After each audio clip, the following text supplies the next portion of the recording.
Ihan hyvältä näyttää.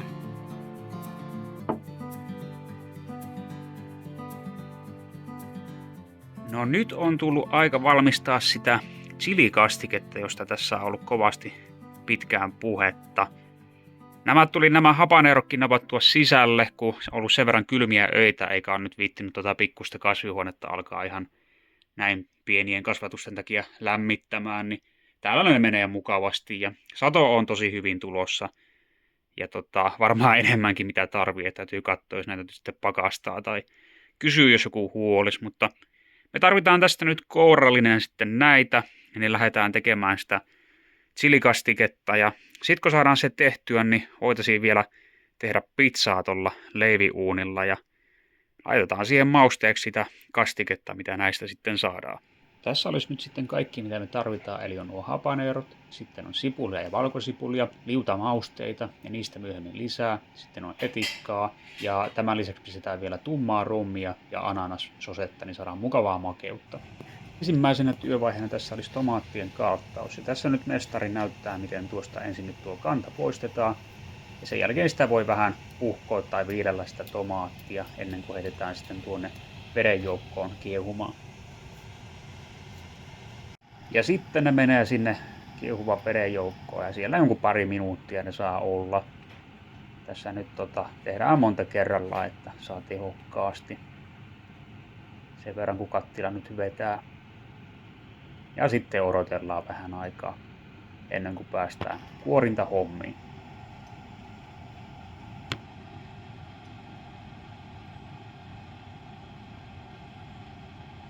No nyt niistä saattaisi sitten alkaa tuo kuori lähtemään irti, eli ongitaan ne tuolta kattilasta pois ja sitten tuohon sivulle tassille niin voi ottaa työkalut esiin ja lähteä sitten ihan perusveitteellä, ei tarvitse teräväkään olla, niin kuorimaan ja sen pitäisi sitten nyt aika näppärästi sitten lähteä tuo tomaatin kuoren, että ei todellakaan tarvitse olla mitään kuorintaveistä tai vastaavaa, että hoituu ihan tällä lailla.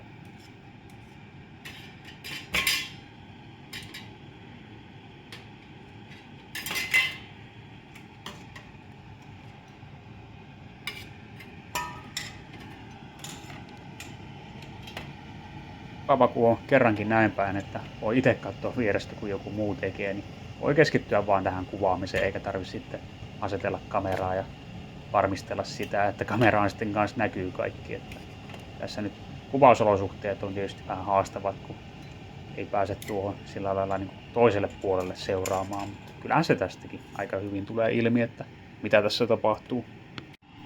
No nyt kun on saatu nuo tomaatit kuorittua, niin voidaan alkaa pienentää niitä. Seuraavaksi ne menee sitten soseeksi, kun niitä aletaan tuossa keittelee ja tuon sauvasekottimen kanssa silppuamaan, niin jouduttaa tätä prosessia, kun ne tässä sitten mahdollisimman pieneksi pilkkoo. Ja tässä on ihan hyvä olla tuommoinen joku kulho alla, niin ei nuo kaikki mehut sitten pääse karkuun, niin saa ne kaikki talteen.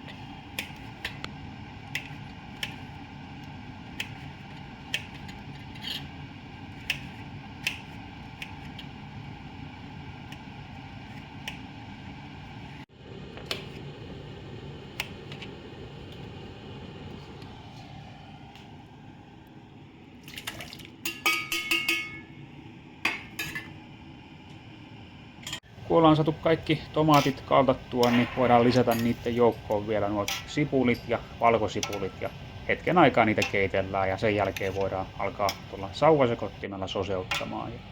Tarkempi resepti ja valmistusohjeet tulee löytymään sitten videon kuvauksesta, että sieltä voi lukasta, mikäli tämä kastikkeen tekeminen kiinnostaa. Ne kannattaa ne habanerot sitten lisätä pikkuhiljaa tässä kohtaa, kun on tuo sipulit ja tomaatit soseutettu, että pilkkoo sitä chiliä pieneksi ja lisäilee sitten vähän kerrallaan, niin voi maistaa aina välissä, että on se sitten omaan makuun sopivaa. Ja sitten voidaankin lisätä mausteet, eli tuo kaneli, mustapippuri ja neilikka. Ai että, siinä meillä alkaa olemaan valmista habanerokastiketta. Sitten vähän pullotetaan ja purkitetaan sitä, kun se on jäähtynyt. Ja siinä meillä olisi lopullista tuotetta. Kylähullun chilikastiketta. Eiköhän laiteta pienet valkeet leivinuuniin, niin päästään tekemään pizzaa.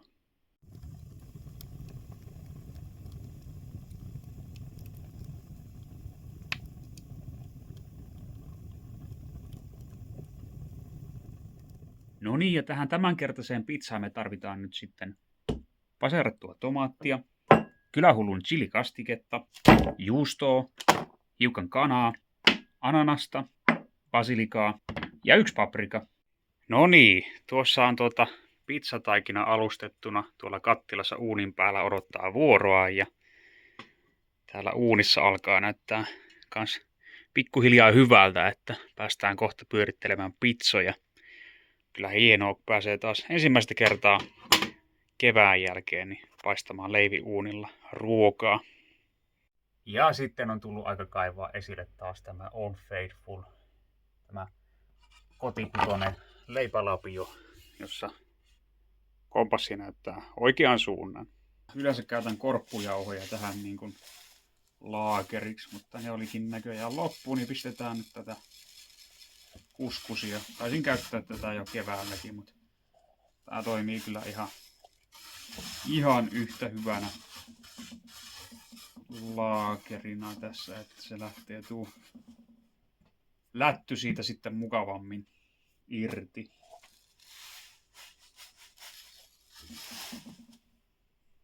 Lähdetäänpä siitä sitten rakentelemaan tomaattikastiketta ensimmäisenä. Sitten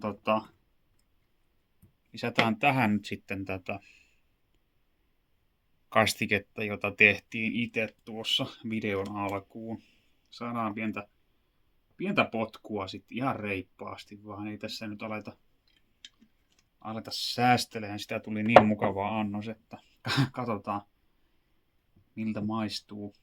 Niin kun, tässä nyt tämä tuoksu pelkästään ja ihan mahtavaa, että kyllä se rommi ja ananas sieltä tulee mukavasti, että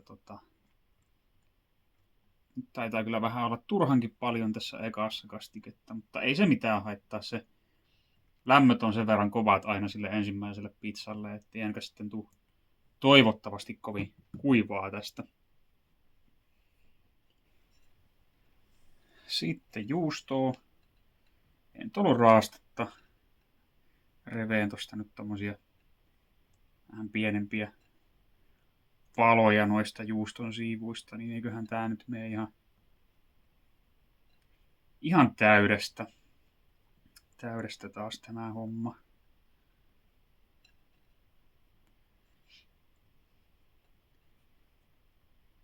Kunhan vaan katsotaan, että sitä on rutkasti tai ainakin riittävästi. Lisää saadaan kyllä. Kesken se ei tule loppumaan tämä juusto tällä kertaa.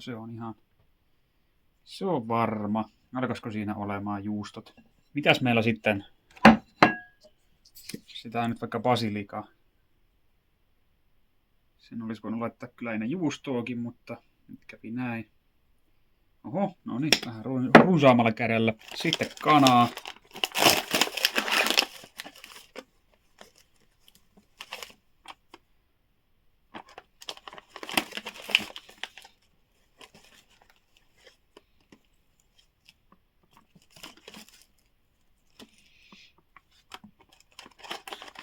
Kanaakin on toinen paketti onneksi, että ei tässä nyt tarvi alkaa miettimään, että riittääkö 3 tämän kokoista pizzaa nyt pitäisi tulla tästä taikinaerästä, että ihan hyvä annos ja täytteet pitäisi riittää noin. Sitten vielä paprikaa siihen.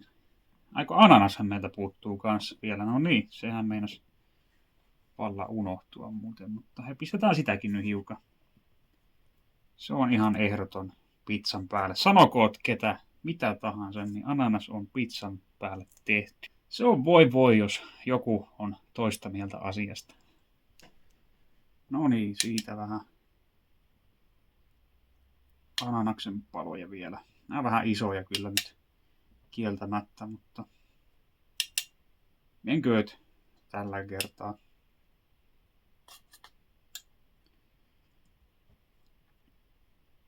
Noin. Ja sitten tuli taas tehtyä tuohon tuommoinen kuurausoperaatio, eli tuo on nyt tommonen suht puhdas tuo arina tuosta ja tuolla vähän hiiltä sitten takana, että paistaa myös sitä pizzaa sillä, että kääntää aina välillä, niin tulee rapea sitten reunoistakin, mutta ei ehkä ihan heti heitetä, ettei se pala se pohja, mutta kotvan kuluttua ensimmäinen siis. Sitten voitaisiinkin heittää ensimmäinen pizza uuniin, katsotaan kuinka siinä käy.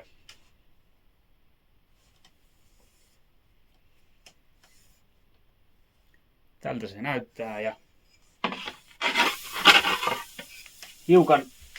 hiukan levisi ananakset näköjään, mutta ei mitään vakavampaa. Ihan hyvältä näyttää. Ja sitten ei muuta kuin seuraavaa pizzaa tulille.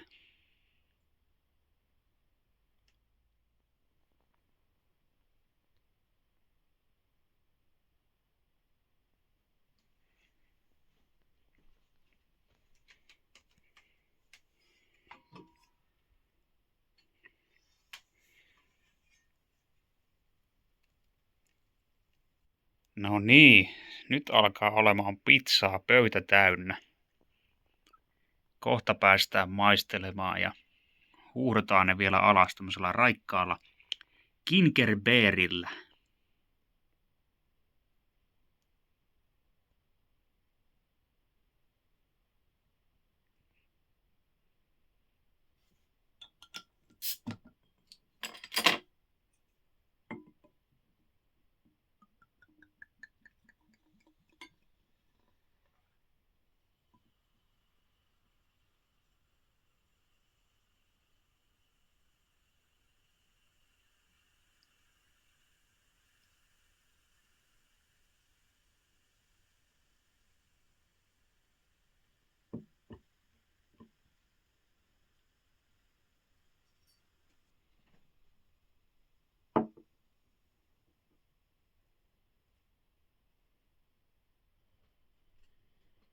Otetaan siitä nyt ihan vielä makutesti videollekin.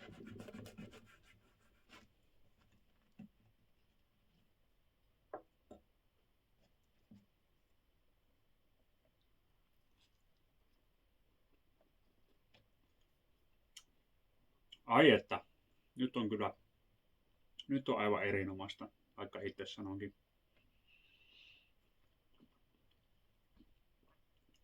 Aika täydellinen. No niin, meikäläinen jatkaa täällä nyt tämän ruokailun parissa, mutta kiitos oikein paljon kun viihdyit tämän kokkailuvideon parissa ja nähdään sitten taas seuraavalla kerralla.